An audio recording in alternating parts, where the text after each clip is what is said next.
Biyya tokko keessatti jijjiiramni wayita mudatu qaamni jijjiirama fedhuu fi deeggaru akkuma jiru qaamni jijjiiramni dhufe faayidaa jala hambisuus jira. Qaamni akkasii imala jijjiiramaa irratti gufuu ta'uun adeemsa isaa danquudhaaf waan danda'u mara taasisa. Rakkooleen nageenyaa akka biyyaattii fi naannoo Oromiyaatti mudataa turan kanarraa kan maddan ta'us himamaa tureera. Maallaqni seeraan alaa yeroo garaagaraa saamamaa ture immoo jeequmsaa fi rakkoo nageenyaa bakka garaagaraatti ka'aa ture deeggaraa tureera. Rakkoo nageenyaa gama kanaan mudachaa ture furuuf jijjiirraan maallaqaa amma taasifamaa jiru kun akka furmaata tokkotti fudhatamaa jedhan ittaanaan hoogganaa biiroo bulchiinsaa fi nageenya Oromiyaa obbo Sisaayuu Hirrisaan. Jijjiirraan maallaqaa kun dhimmoota amma ka'an kanaaf furmaata guddaa dhannee taphanna nuti akka caasaa nageenya mootummaa naannoo Oromiyaatti. Sababbiin isaa maallaqni seeraan alaa wanni inni ooluu fi danda'u gocha seeraan alaatiif jechuudha. Badii seeraan alaatiif oola. Haala qabatamaa naannoo keenya soo ilaalle immoo naannoon kun akka inni tasgabboofne naannoon kun akka inni hojii isaa gara misoomatti hin deeffanne fuula isaa gara misoomatti akka hin deeffanne nageenyaaf tasgabbiin akka hin jiraan karaa adda addaatiin maallaqa baasanii qaamni hojii kan hojjechaa ture bal'aan jira akkuma kanaan dura yeroo adda addaatti ibsaa turre. Kun immoo ka'umsi isaa sochii maallaqa seeraan alaa kana jechuudha. Kanaaf maallaqni kun amma gara seeratti deebi'uunsaa jijjiirannootii kun taasifamuunsaa faayidaan isaa hundaa ol kan diinagdee akkuma jiru ta'e hojii nageenyatiifis bu'aa guddaa qaba jennee amanna.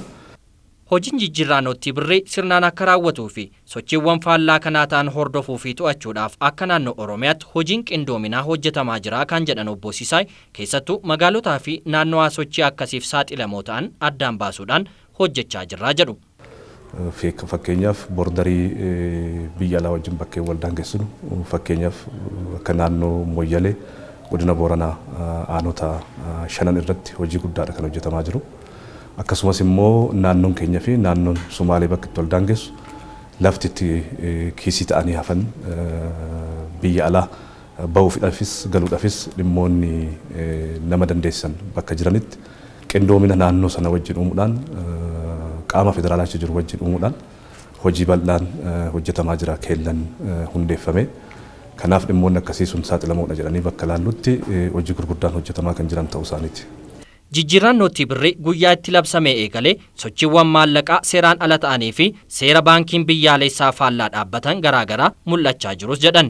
Hojiiwwan sochiiwwan akkasii to'achuu keessatti hojjetamaniinis bu'aaleen garaagaraa mul'achaa jiru. Fakkeenya maallaqa seeraan alaa sochoosuu kana keessatti gara biyya alaatti baasuu fi gara biyya alaatti galchuudhaaf yaaliiwwan adda addaa taasifaman jiru. Kana wajjin wal qabatee qaamni kanarratti akka hojjetu aangoon kennameef caasaan nageenyaa sadarkaadhaan jiru qindoomina barbaachisu uumuudhaan bakka maallaqni kun gara alaatti bahuu danda'a yookaan immoo alaas galuu danda'a jedhamee shakkamu wajjin wal qabatee eegumsaa fi sakatta'iinsa cimaa taasisuudhaan hojii bal'aan naannoo keenya keessatti hojjetamaa kan jiru ta'uu isaati. Jijjiirraanootti birrii waliin wal qabate sochiilee seera qabeessa hin taane naannittii keessatti mudatu to'achuudhaaf hordofuudhaaf tarkaanfii fudhachuudhaafis qaamolee garaagaraa kanneen akka baankii daldala Itoophiyaa fi poolisii Oromiyaa waliin taatanii qindoominaan hojiin isin hojjettan maal fakkaata? Qindoominni caasaa nageenyaa qaama federaalaa naannoo jiru wajjin akkasumas immoo poolisiin keenya caasaa nageenyaa hanga garjallaatti hanga gandaatti jiru wajjin qindaa'uudhaan hojii bal'aa keessa galameeti kan jiru. Hojii kanaanis bakka adda addaatti maallaqni seeraan alaa wanni to'atamaa jiru ifatti jira. Maallaqni kun maallaqa biyya keessaas maallaqa Itoophiyaa akkasumas immoo maallaqa biyya alaa adda addaas wanni qabamaa jiru jira. Kana olittis immoo maallaqni soba forjidii kan ta'e yeroo inni olii gadi socho'u qabatamaatti kan to'atamaa jiru ta'uu isaati. Akkaataa seera baankiin biyyaalessaa baasiin sochiiwwan seera qabeessa hin taane hordofuu fi to'achuun gaarii ta'ee darbee qaamoleen nageenyaa tokko birrii miliyoona 1.5 gadi ta'ee fi harka namootaa irratti argame akka seera qabeessa hin taanetti ilaaluunfaa rakkoo maalirraa maddee gaaffii jedhuuf sababa rakkoo hubannoo gama kanaan jiru hiikuudhaan hojiin nageenyaa gama kanaan jiru akkaatuma seera baankii biyyaalessaa baaseen akka hojjetamus taasifamaa jira jedhan. Kun jalqaba yeroo hojii kanatti galamu milkitoonni akkasiisu mul'ataniiru. Haa ta'uutii garuu akkuma tuqaaste baankii biyyoolessaa wajjinis qajeelfama achi beessa wajjin wal simsiisuudhaan dhimmoonni qulqullaa'uun isaan irra jiraatan qulqullaa'anii karaa akka isaan qabatan taasifamee jira. jalqaba irratti bakka muraasatti wanni akkasii wanni mul'ate jira. Amma garuu haala qajeelfama baankiin biyyoolessaa baasen hojiin kun kan hojjetamaa jiru ta'uu isaati. Jijjiirraan nootii birrii kunis akka milkaa'uu fi hojiileen seera qabeessa hin taane naannoo kanatti mul'atan akka to'atamaniif uummatarraa maaltu eegama jettanii yaaddu? Dhugaa dubbachuudhaaf hojii amma ammaatti hojjechaa jirru keessattis akka mootummaa naannoo Oromiyaatti qooda guddaa kan qabu hojii nageenyaatiif uummata naannoo keenya keessa jiraatu.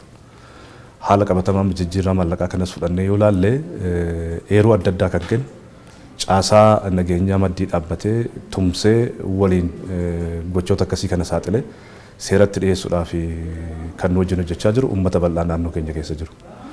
Fuula durattis hojiin kun cimee itti fufuu danda'utu irra jiraata jenneet amanna. Jijjiirraan nootii birrii eegalame akka milkaa'uu fi yakka kana waliin wal qabatee mudachuu danda'u hambisuuf uummanni daddabarsaa fi sochii maallaqaa seera qabeessa mitiin ciicatu qaama nageenyaaf eeruu kennuudhaan gahee isaa bahachuu qabaas jedhaniiru obbo Sisaay.